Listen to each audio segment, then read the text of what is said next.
এইটা আমরা বছর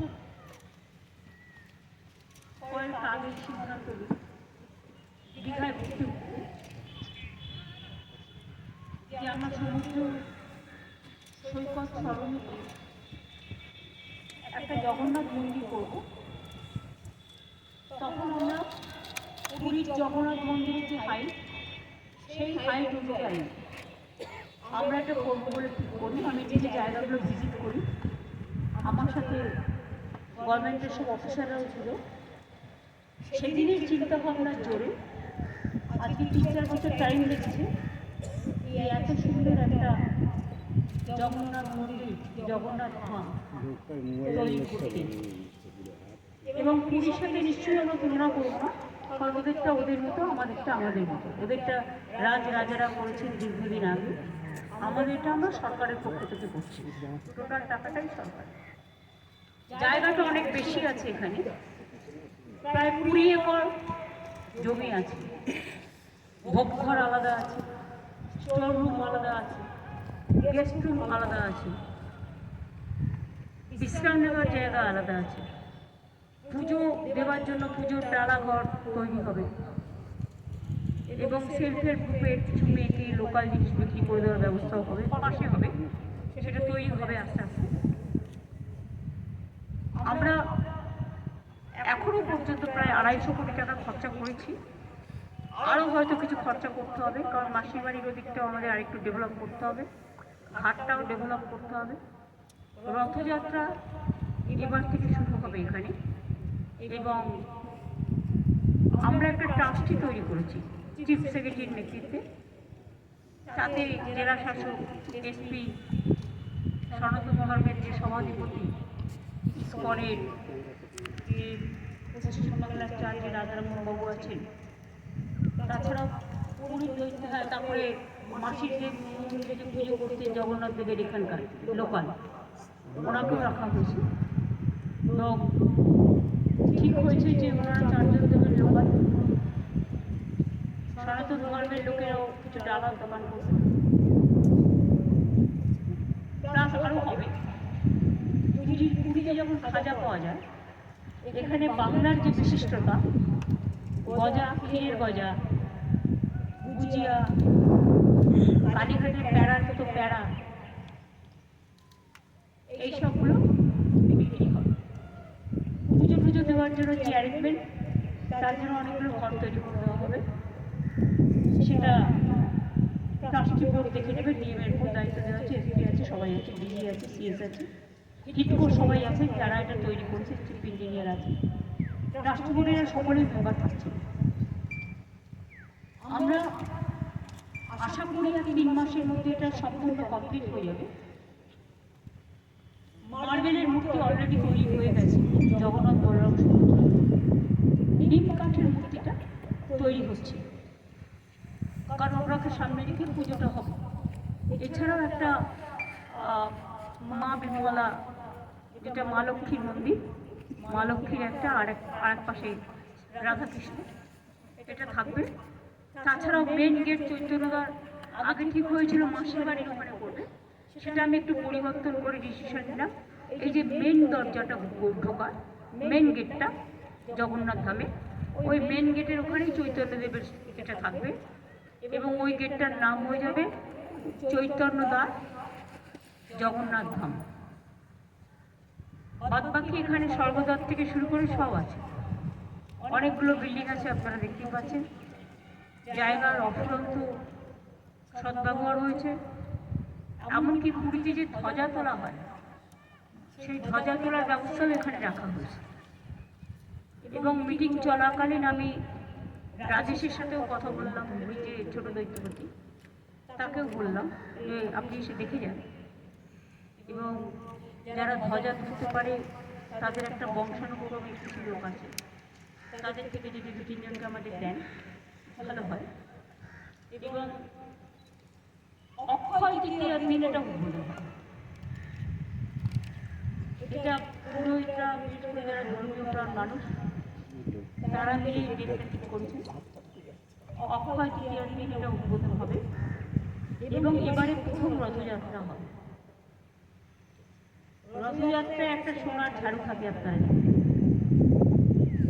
ওপরটা চন্দন কাঠের থাকে, নিচেটা কিছু সোনার ডাস্ট মেশানো নানা রকম থাকে।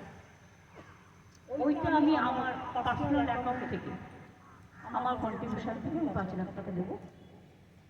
কাজে ওটাও ইস্কন তৈরি করবে, কারণ যেহেতু ওরা করে।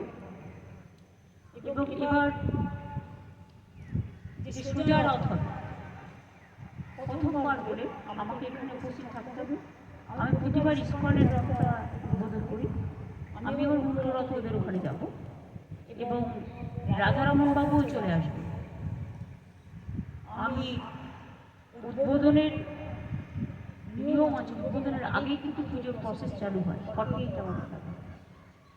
সুতরাং আমরা পুজোর 48 ঘন্টা আগে চলে আসবো।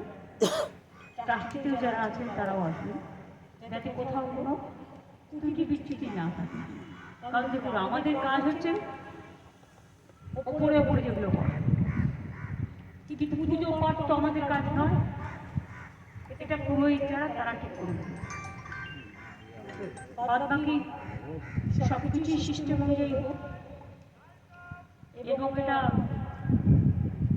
আগামী কয়েক হাজার বছর ধরে এটা একটা চিরস্থায়ী জগন্নাথ ধাম বাংলায় সুন্দরভাবে সমুদ্র তটে, সমুদ্র কন্যার জায়গায়, সমুদ্র তীরে লোকে বেড়াতে আসে, তারা একটা মন্দিরে পুজো দিতেও চায়।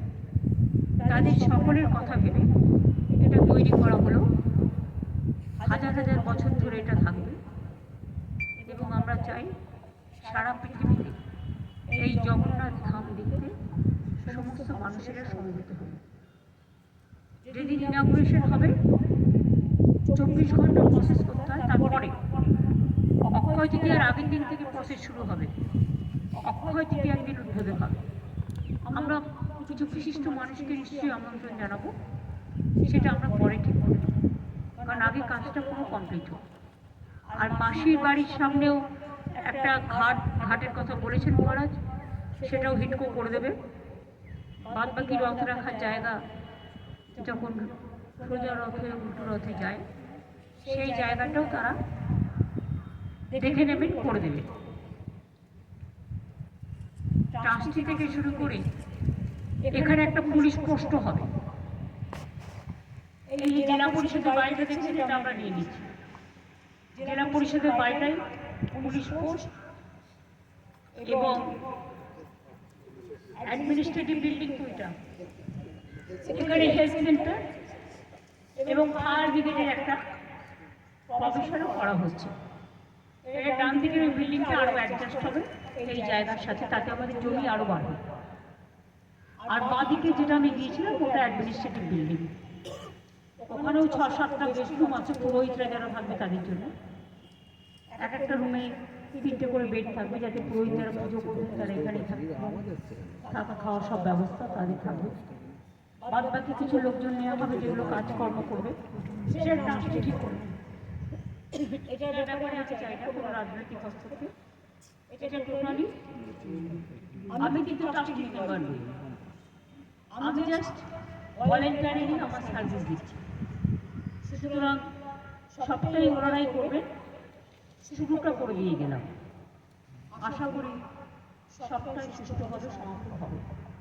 আপনাদের সকলকে আমন্ত্রণ জানিয়ে গেলাম, বাংলার সকল মানুষকেই আমন্ত্রণ জানিয়ে গেলাম। এবং at the same time I appeal to all over the country, all over the world, that we are doing a big Jagannath temple, the site of Dikha-Sri, the Jagannath Dham, where it's called Jagannath the Sanatani Trust and his Jagannath Dev Mandir Purohit of Great Peace. All are present today, and ITCO is doing very excellent job. They have already finished 90%. 10% will be finished within 3 months. And Akhoy Titiya Day, it will be the foundation day of this big temple. height of this temple is just like Puri temple. And other things, our area is more and more big. So we are doing everything here. Even here we are doing some administrative building where the health system, a fire brigade, police post, and administrative office, and one ADM as a nodal officer will only take care for this temple and for tourism purpose, tourism and temple, both. So I request all of you to come and see the temple. Let it be inaugurated in the month of April, 30th April. So 29th April the process will start, and 30th April there will be inauguration. So my invitation to all of you, please do come and visit, and you will be surprised to see that how can this is not that earlier there are so many good architects in our country. They have done so many beautiful temples, mosques, girjas, so many things. But at present situation, I am really surprised to see the work is done by the HITCO, our organization. It is excellent, it is superb, it is fabulous.